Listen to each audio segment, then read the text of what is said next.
নমস্কার, আমি অর্পিতা। আপনাদের সবাইকে স্বাগত জানাই সেন চৌধুরীর রান্নাঘরে।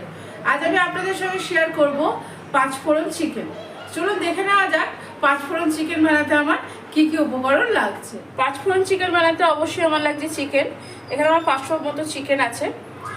আর আমার লাগছে পাঁচফোড়ন, লাগছে পেঁয়াজ, আদা, কাঁচা লঙ্কা, রসুন, নুন, হলুদ, কাশ্মীরি রেড চিলি পাউডার, জিরে ধনের গুঁড়ো, গোলমরিচের গুঁড়ো। এখানে আবারও একটা আমি পাঁচফোড়ন আলাদা করে রেখেছি, টক দই, আলু।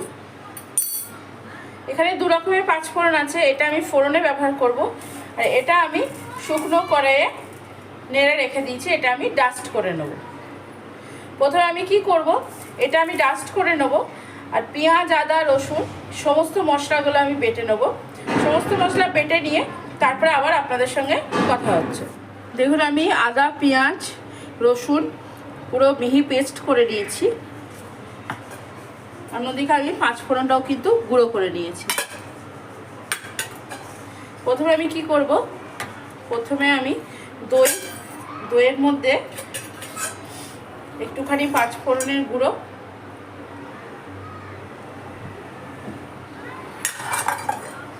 একটু গোলমরিচের গুঁড়ো, অল্প পরিমাণ নুন, ভালো করে এটা ফেটিয়ে নেব।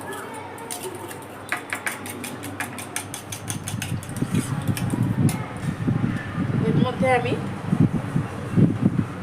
চামচ মতো জিরে ধনে গুঁড়ো দিয়ে দিলাম। পুরো মশলাটাকে আমি খুব ভালো করে ফেটিয়ে নেব।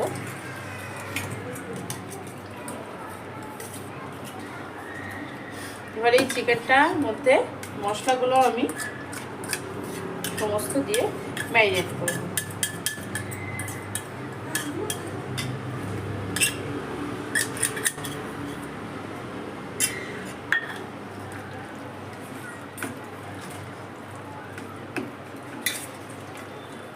দেখুন, আমার চিকেনটা খুব ভালো করে আমি মাখিয়ে ম্যারিনেট করে নিয়েছি। এটাকে আমি সাইডে রেখে দেবো। এবার রান্নাটা আমি একে একে শুরু করে দেবো। দেখুন, আমার কড়াইটা গরম হয়ে গেছে। এবার আমি কড়াইয়ের মধ্যে দিয়ে দেবো সাদা তেল। তেলটা আমার গরম হয়ে গেছে, আমি দিয়ে দিলাম পাঁচফোড়ন। পাঁচফোড়নটা ভাজা ভাজা হয়ে গেছে। এর মধ্যে আমি আদা, পেঁয়াজ, রসুন বাটাটাও দিয়ে দেবো।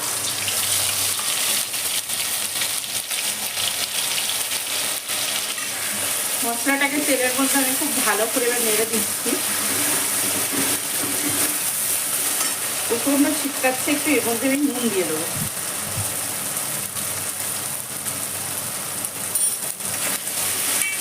আদা, পেঁয়াজ, রসুনটা আমার ভাজা ভাজা হয়ে গেছে। এই সময় আমি দিয়ে দেবো হলুদ গুঁড়ো পরিমাণ মতো। এখানে আমি হাফ টিস্পুন মতো দিলাম হলুদ গুঁড়ো। দিয়ে দেবো কাশ্মীরি রেড চিলি পাউডার,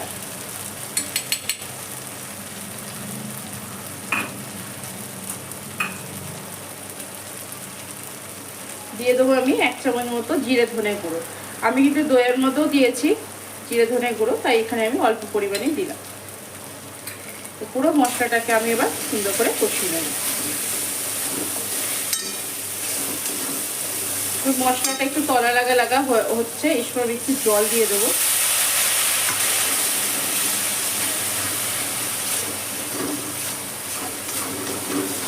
চিকেনটা কিন্তু আমি প্রচুর তেল দিইনি, তখন মশলাটা কষাচ্ছিলাম।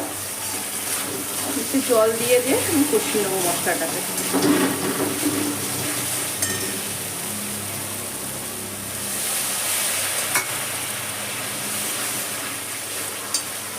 মশলাটা আমার খুব ভালো করে কষানো হয়ে গেছে, পুরো তেল ছেড়ে এসছে। এই সময় আমি যে ম্যারিনেট করে রেখেছিলাম চিকেনটা, সেটা আমি এর মধ্যে দিয়ে দেবো।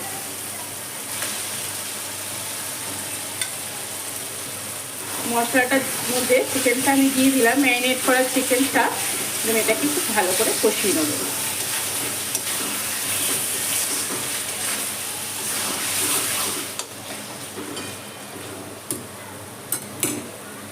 এবার আমি এটাকে ঢাকা দিয়ে দেবো কড়াইটাতে।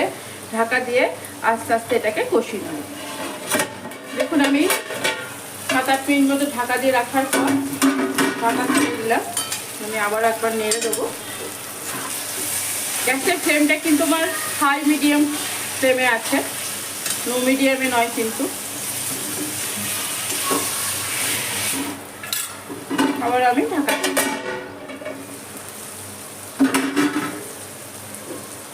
গ্যাসের ফ্লেমটা আমি এবার কম করে দিলাম।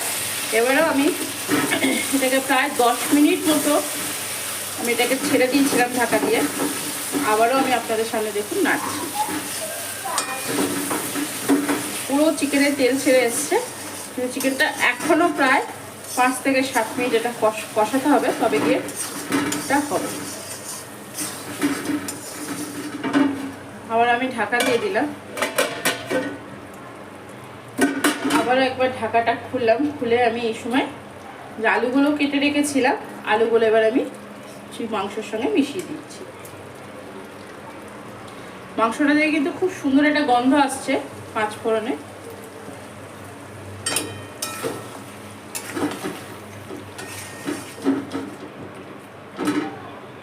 দেখুন আলু দেওয়ার পর আমি কিন্তু আর ঢাকা দেবো না, ঢাকা খুলেই এটাকে এবার আমি কষাতে থাকবো। আমি কিন্তু আলু দিলাম, একটু নুন দেবো আমি,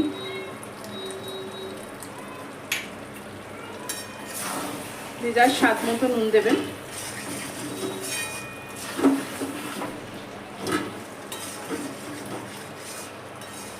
আলুর সঙ্গে চিকেনটাকে এখনো আমি কষাবো বেশ কিছুক্ষণ। দেখুন আমি 10 মিনিট ঢাকনা ছাড়া কষালাম। দেখুন আমার পুরো তেলটা ছেড়ে চলে এসছে। এই সময় কিন্তু ফ্লেমটা আমি বাড়িয়ে দিয়েছি। পুরো চিকেনটা আমার ইয়ে হয়ে গেছে, পুরো কষানো, খুব সুন্দর করে কষানো হয়ে গেছে। এবার আমি এর মধ্যে জল দিয়ে এটাকে ফুটতে দেবো। আপনারা চাইলে গরম জল দিতে পারেন, আমি কিন্তু এখানে নর্মাল জলই দিলাম।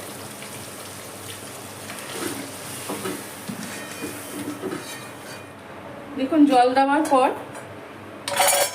এই সময় আমি আবার একটু 5 ফোড়নের গুঁড়ো উপর থেকে দিয়ে এটাকে ফুটতে দেব।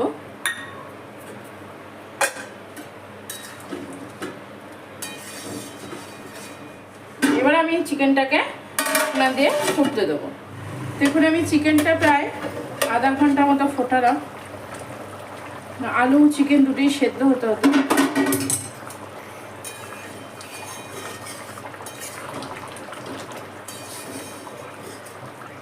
এই সময় আমি কি করব, যে গোটা কাঁচা লঙ্কাগুলো আমি রেখেছিলাম সেগুলো এর মধ্যে দিয়ে দেবো। যে যেরকম খাবেন সেরকম গ্রেভি বা ঝোল যেটাই বলবেন সেরকম রাখবেন। আমি ঝোলটা আরেকটু কমাবো, অনেকটাই ঝোল আছে এখানে, একটু কমিয়ে নেবো ফুটিয়ে। চিকেনটা আমার বেশ কিছুক্ষণ ফোটার পর ঝোলটা অনেকটাই শুকিয়ে গেছে। এই সময় আমি কি করব, আমি যে 5 ফোড়নের গুঁড়োটা করে রেখেছিলাম সেটা আবার ওপর থেকে এইভাবে ছড়িয়ে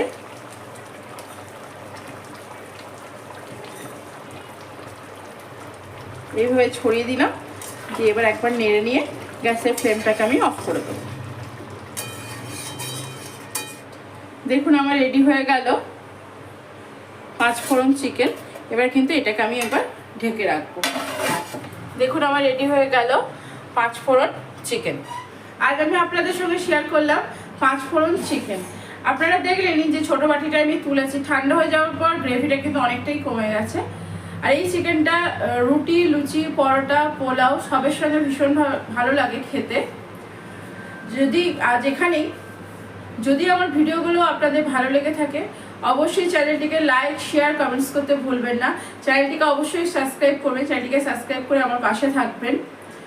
ভালো থাকবেন, সুস্থ থাকবেন, আনন্দ থাকবেন এবং অনেক অনেক সুখে থাকবেন।